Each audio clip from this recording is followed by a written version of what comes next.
Vamos falar ainda um pouco mais sobre eleição, sobre o senador Flávio Bolsonaro, pré-candidato à presidência.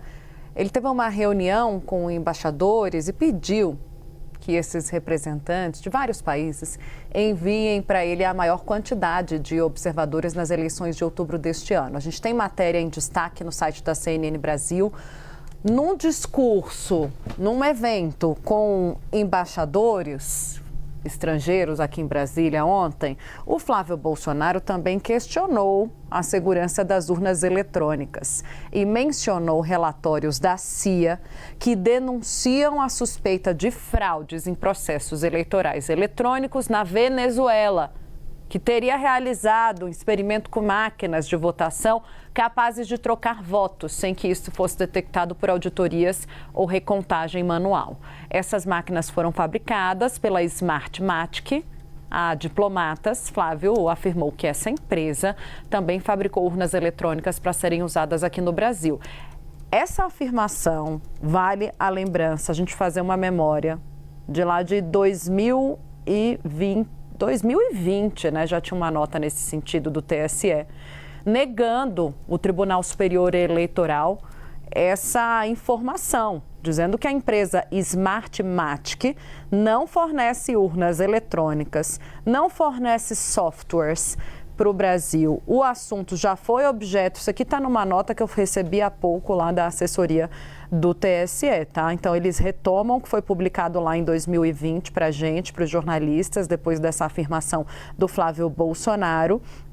Na nota de 2020, reiterada agora, o TSE diz que são falsas as mensagens que circulam nas redes sociais de que a empresa Smartmatic, mencionada por Flávio Bolsonaro, fornece urnas eletrônicas ou softwares utilizados em urnas no Brasil. Todo o projeto de urna eletrônica brasileira e do sistema eletrônico de votação, diz o TSE, foi concebido e é gerido inteiramente pela Justiça Eleitoral.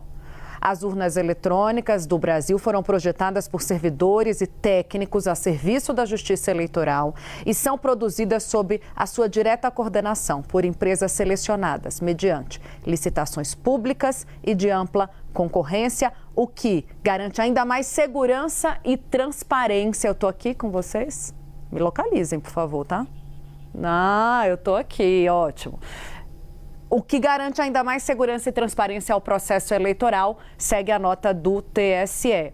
Bom, tem alguns parágrafos e em diversas oportunidades, só para fechar o que disse o Tribunal Superior Eleitoral, o TSE reiterou que essa empresa citada por Flávio Bolsonaro não forneceu urnas eletrônicas para as eleições brasileiras, tampouco trabalhou na programação desses aparelhos. Em outras palavras, é falsa a informação, diz o TSE.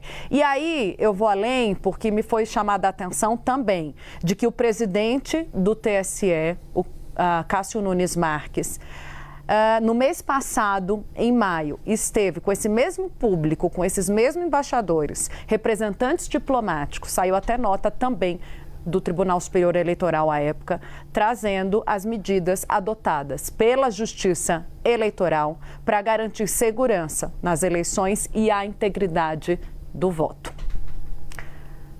Voltamos a esse assunto, né? Voltamos a esse assunto. E conversando com fontes do PL hoje, todo mundo ficou embasbacado. As pessoas disseram por que ele criou uma crise onde não existe. Ele já tem muita crise para administrar. A última delas foi o Valdemar Costa Neto ontem, em entrevista aqui ao Bastidores CNN, que disse que Flávio Bolsonaro não estava preparado para ser candidato à presidência. Aí o Flávio repete o discurso que tornou o próprio pai dele inelegível. Agora, dentro do PL, tem uma série de discussões nessa tentativa de formular notas, Tainá Isabel, para tentar dizer que o Flávio Bolsonaro não questionou o processo eleitoral.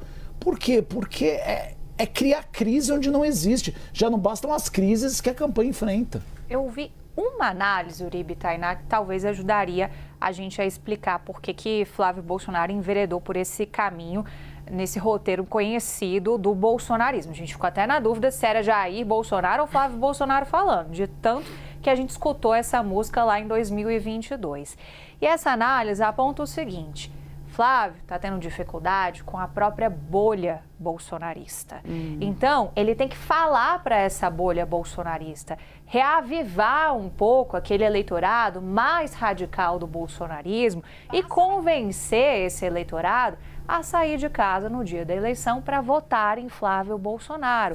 Vamos lembrar um pouco do roteiro dos últimos meses, em que Flávio Bolsonaro acabou gerando uma espécie de crise de confiança, de confiabilidade entre o próprio bolsonarismo raiz, entre os próprios aliados, depois do áudio avorcaro, as complicações que ele eventualmente pode vir a ter em relação ao caso Master, fica uma espécie de, será que devemos dar o voto da confiança?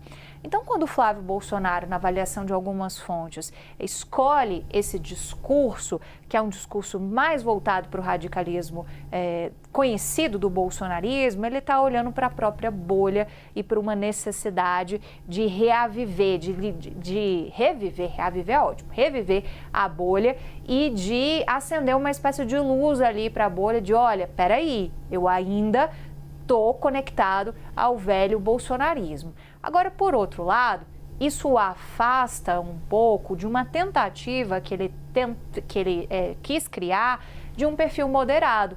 Cadê o Flávio vacinado, que a campanha começou a trabalhar para fazer uma conexão com o eleitor de centro? O eleitor de centro ele não vai surfar tanto nessa onda do bolsonarismo mais radical. E a gente sabe que isso rendeu problemas depois para Jair Bolsonaro e foi parte da condenação dele, que o tornou também inelegível. Então, é uma estratégia bastante arriscada.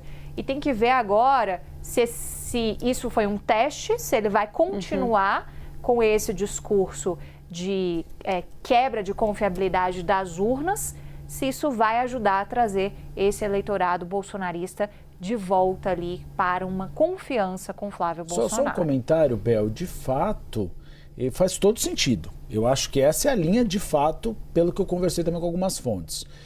A questão foi local. Ele poderia fazer um tweet, ele poderia falar num evento público.